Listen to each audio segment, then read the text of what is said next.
Hi friends, welcome to అమ్మా natural vlogs. నేను మీ ఉషా. ఈరోజు మన ఛానల్లో summer special healthy and tasty custard fruit salad ఎలా ప్రిపేర్ చేసుకోవచ్చో చూద్దామండి. టేస్ట్ అయితే చాలా బాగుంటుంది, మీరు కూడా ట్రై చేయండి. అంతకన్నా ముందుగా మన ఛానల్ని ఫస్ట్ టైం కనుక ఎవరైనా చూస్తున్నట్లయితే సబ్స్క్రైబ్ చేసుకోవడం మర్చిపోకండి. ఇప్పుడైతే మన ప్రొసీజర్ని స్టార్ట్ చేసేద్దాం. ముందుగా స్టవ్ ఆన్ చేసుకుని ఒక బౌల్ని పెట్టుకుని దీనిలోకి మనం పాలను కాచుకోవాలండి. నేను ఇక్కడ పాలని 400 ml వరకు తీసుకున్నాను. ఒక పక్కన పాలు మరుగుతుండగా మరొక పక్కన మనం కస్టర్డ్ మిల్క్ని ప్రిపేర్ చేసుకుందాం.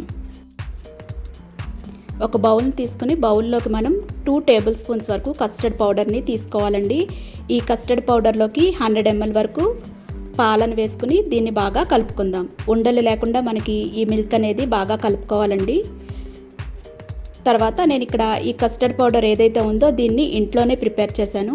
ఇది హోమ్ మేడ్ కస్టర్డ్ పౌడర్ అండి. ఎవరికైనా కనుక ఈ కస్టర్డ్ పౌడర్ వీడియో కావాలి అంటే ఆల్రెడీ నేను పోస్ట్ చేశాను. డిస్క్రిప్షన్ బాక్స్లో లింక్ని ఇస్తాను, ఎవరైనా కావాలంటే ఒకసారి చెక్ చేయండి.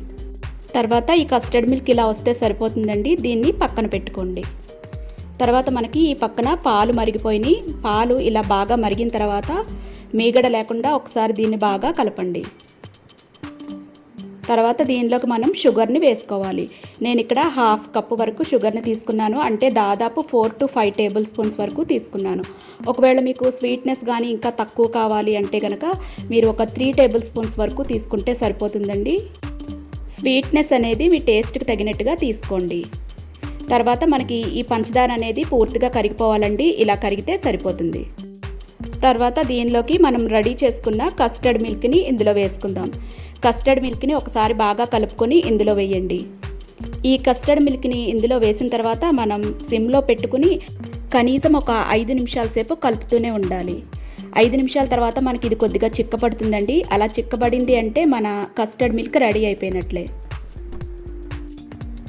చూసారు కదా, ఇలా వస్తే సరిపోతుందండి. ఇలా వచ్చిన తర్వాత మనం స్టవ్ ఆఫ్ చేసుకుని దీన్ని బాగా చల్లారనిద్దాం. బాగా చల్లారిన తర్వాత ఇది కొద్దిగా చిక్కపడుతుందండి. ఇలా పూర్తిగా చల్లారిన తర్వాత దీన్ని మనం కాసేపు ఫ్రిడ్జ్లో పెట్టుకుందాం.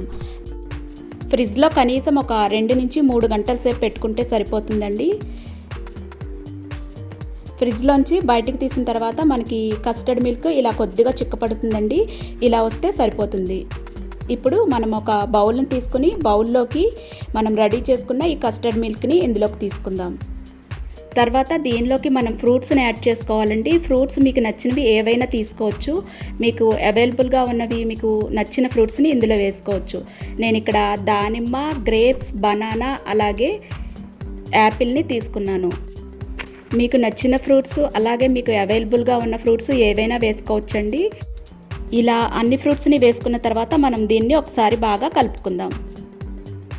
ఒకసారి ఇలా కలుపుకున్న తర్వాత దీని మీద మీకు నచ్చిన డ్రై ఫ్రూట్స్తో గార్నిష్ చేసుకుంటే మన కస్టర్డ్ ఫ్రూట్ సలాడ్ రెడీ అయిపోయినట్లే. ఒకవేళ మీకు కానీ ఇష్టమైతే చెర్రీస్ని కూడా వేసుకోవచ్చండి. ఇలా మొత్తం ప్రిపేర్ చేసుకున్న తర్వాత దీన్ని ఫ్రిడ్జ్లో కాసేపు పెట్టండి. కనీసం ఒక 3 అవర్స్ పాటు ఫ్రిడ్జ్లో పెడితే మనకి ఫ్రూట్స్ కూడా బాగా చల్లగా అవుతాయి. అలా చల్లగా అయిన తర్వాత మనం సర్వ్ చేసుకుని తింటే టేస్ట్ చాలా బాగుంటుంది. చూసారు కదా ఫ్రెండ్స్, ఎంతో simple and tasty custard fruit salad. మీకు నచ్చింది అని అనుకుంటున్నాను. నచ్చినట్లయితే లైక్ చేయండి, షేర్ చేయండి, కామెంట్ చేయండి. అలాగే ఫస్ట్ టైం కనుక మన వీడియో చూస్తున్నట్లయితే సబ్స్క్రైబ్ చేసుకోవడం మర్చిపోకండి. Thank you friends. Thanks for watching.